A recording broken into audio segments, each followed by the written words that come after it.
Creed en sus profetas. Jueves 23 de octubre 2025, Josué 3. Los israelitas cruzan el Jordán. Josué se levantó muy de mañana y partió de Sittim con todos los hijos de Israel. Llegaron hasta el Jordán y pasaron allí la noche antes de cruzarlo. Después de 3 días, los oficiales pasaron por en medio del campamento y mandaron al pueblo diciendo: Cuando vean que el arca del pacto del Señor su Dios es llevada por los sacerdotes y levitas, ustedes partirán de su lugar y marcharán en pos de ella, para que sepan el camino por donde han de ir, porque ustedes no han pasado antes por este camino. Pero entre ustedes y el arca habrá una distancia de unos 900 metros. No se acerquen a ella. Y Josué dijo al pueblo: Purifíquense, porque mañana el Señor hará maravillas entre ustedes. Luego Josué habló a los sacerdotes diciendo: Tomen el arca del pacto y pasen delante del pueblo. Entonces tomaron el arca del pacto y fueron delante del pueblo. Y el Señor dijo a Josué: Desde este día comenzaré a engrandecerte ante los ojos de todo Israel, para que sepan que como estuve con Moisés, así estaré contigo. Tú mandarás a los sacerdotes que llevan el arca del pacto, diciendo: Cuando hayan llegado hasta la orilla de las aguas del Jordán, se detendrán en el Jordán. Y Josué dijo a los hijos de Israel: Acérquense acá y escuchen las palabras del Señor su Dios. Y añadió Josué: En esto conocerán que el Dios vivo está en medio de ustedes, y que Él ciertamente echará de delante de ustedes a los cananeos, los heteos, los heveos, los fereceos, los gergeseos, los amorreos y los jebuseos. He aquí el arca del pacto del soberano de toda la tierra cruzará el Jordán delante de ustedes. Tomen pues ahora 12 hombres de las tribus de Israel, uno de cada tribu. Y cuando las plantas de los pies de los sacerdotes que llevan el arca del Señor, soberano de toda la tierra, se posen en las aguas del Jordán, las aguas del Jordán se cortarán, porque las aguas que descienden de arriba se detendrán como en un ensamble. Sucedió que cuando el pueblo partió de sus tiendas para cruzar el Jordán, y los sacerdotes iban delante del pueblo llevando el arca del pacto, y cuando los que llevaban el arca entraron en el Jordán, en cuanto los pies de los sacerdotes se mojaron en la orilla del agua, el Jordán se llena hasta sus bordes todo el tiempo de la siega. Las aguas que venían de arriba se detuvieron como en un embalse, muy lejos de Adám, ciudad contigua a Zaretán. Entonces las aguas que descendían al mar del Arabá, es decir, al mar salado, se cortaron por completo. De este modo el pueblo cruzó frente a Jericó, y los sacerdotes que llevaban el arca del pacto del Señor estuvieron en seco, firmes en medio del Jordán, mientras todo Israel pasaba en seco y hasta que todo el pueblo terminó de cruzar el Jordán. Patriarcas y Profetas, capítulo 35, la rebelión de Coré. Los conspiradores trabajaron luego con el pueblo. A los que yerran y merecen reprensión, nada les agrada más que recibir honores y alabanza. Y así obtuvieron Coré y sus asociados la atención y el apoyo de la congregación. Declararon errónea la acusación de que las murmuraciones del pueblo habían atraído sobre él la ira de Dios. Dijeron que la congregación no era culpable, puesto que solo había deseado aquello a lo cual tenía derecho. Pero Moisés era un gobernante intolerante que había reprendido al pueblo como pecador, cuando era un pueblo santo entre el cual se hallaba el Señor. Coré reseñó la historia de su peregrinación por el desierto, donde se los había puesto en estrecheces y muchos habían perecido a causa de su murmuración y de su desobediencia. Sus oyentes creyeron ver claramente que se habrían evitado sus dificultades si Moisés hubiera seguido una conducta distinta. Decidieron que todos sus desastres eran imputables a él y que su exclusión de Canaán se debía, por lo tanto, a la mala administración y dirección de Moisés y Aarón, que si Coré fuera su adalid y los animara, espaciándose en sus buenas acciones en lugar de reprender sus pecados, realizarían un viaje apacible y próspero. En vez de errar de acá para allá en el desierto, entrarían inmediatamente a la tierra prometida. En esta obra de desafecto reinó entre los elementos discordantes de la congregación mayor unión y armonía que en cualquier momento anterior.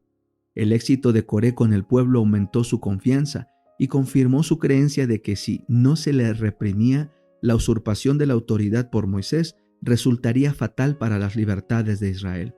También alegaba que Dios le había revelado el asunto y lo había autorizado para cambiar el gobierno antes de que sea demasiado tarde.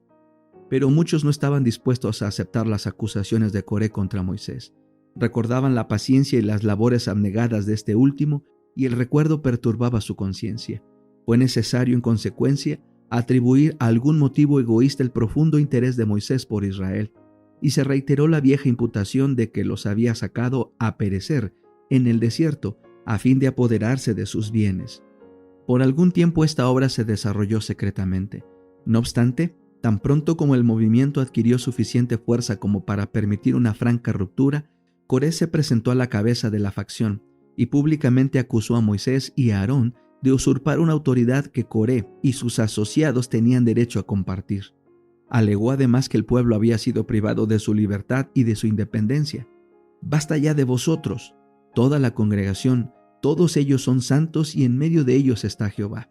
¿Por qué pues os encumbráis vosotros sobre la congregación de Jehová?» Números 16:3.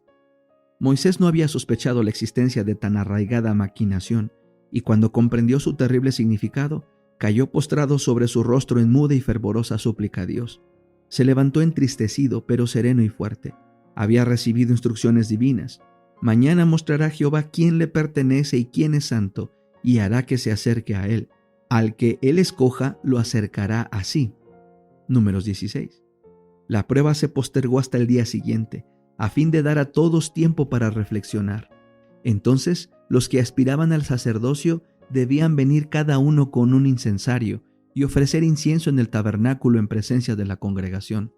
La ley decía explícitamente que solo los que habían sido ordenados para el oficio sagrado debían oficiar en el santuario, y aún los sacerdotes, Nadab y Abiú, habían perecido por haber despreciado el mandamiento divino y ofrecido fuego extraño.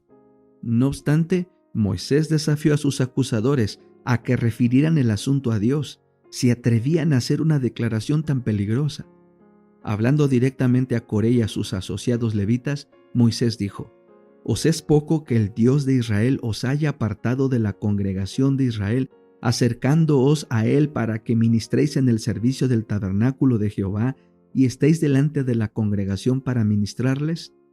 Hizo que te acercaras, junto con todos tus hermanos, los hijos de Leví, y ahora procuráis también el sacerdocio. Por tanto, tú y todo tu séquito sois los que os juntáis contra Jehová, porque ¿quién es Aarón para que contra él murmuréis?».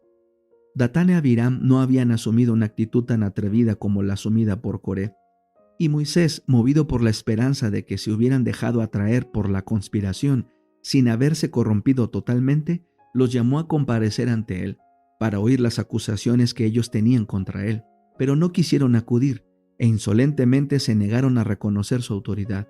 Su respuesta pronunciada a oídos de la congregación fue: «Es poco que nos haya hecho venir de una tierra que destila leche y miel para hacernos morir en el desierto, sino que también te quieres enseñorear de nosotros imperiosamente. Tampoco nos has metido tú en tierra que fluya leche y miel, ni nos has dado heredades de tierras y viñas. ¿Sacarás los ojos de estos hombres? No subiremos». Así aplicaron al escenario de su esclavitud las mismas palabras con que el Señor había descrito la herencia prometida. Acusaron a Moisés de simular estar actuando bajo la dirección divina para afianzar su autoridad, y declararon que ya no se someterían a ser dirigidos como ciegos, primero hacia Canaán y luego hacia el desierto, como mejor convenía a sus propósitos ambiciosos. Así se le atribuyó al que había sido como un padre tierno y paciente pastor, el negrísimo carácter de tirano y usurpador. Se le imputó la exclusión de Canaán, que el pueblo sufriera como castigo de sus propios pecados. Era evidente que el pueblo se identificaba con el partido del desafecto, pero Moisés no hizo esfuerzo alguno para justificarse. En presencia de la congregación apeló solemnemente a Dios como testigo de la pureza de sus motivos y la rectitud de su conducta, y le imploró que lo juzgara.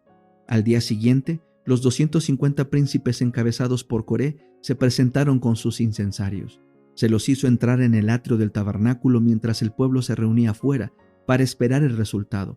No fue Moisés quien reunió la congregación para presenciar la derrota de Coré y su compañía, sino que los rebeldes, en su presunción ciega, la convocaron para que todos fueran testigos de su victoria. Gran parte de la congregación se puso abiertamente de parte de Coré, cuyas esperanzas de realizar su propósito contra Aarón eran grandes. Cuando estaban todos así reunidos delante de Dios, la gloria de Jehová apareció a toda la congregación. Moisés y Aarón recibieron esta divina advertencia: apartaos de esta congregación y consumiré en un momento. Pero ellos se postraron de hinojos y rogaron: Dios, Dios de los espíritus de toda carne, ¿no es solo hombre el que pecó? ¿Por qué airarte contra toda la congregación? Coré se había retirado de la asamblea para unirse a Datán y Abiram, cuando Moisés, acompañado por los 70 ancianos, bajó para dar la última advertencia a los hombres que se habían negado a comparecer ante él.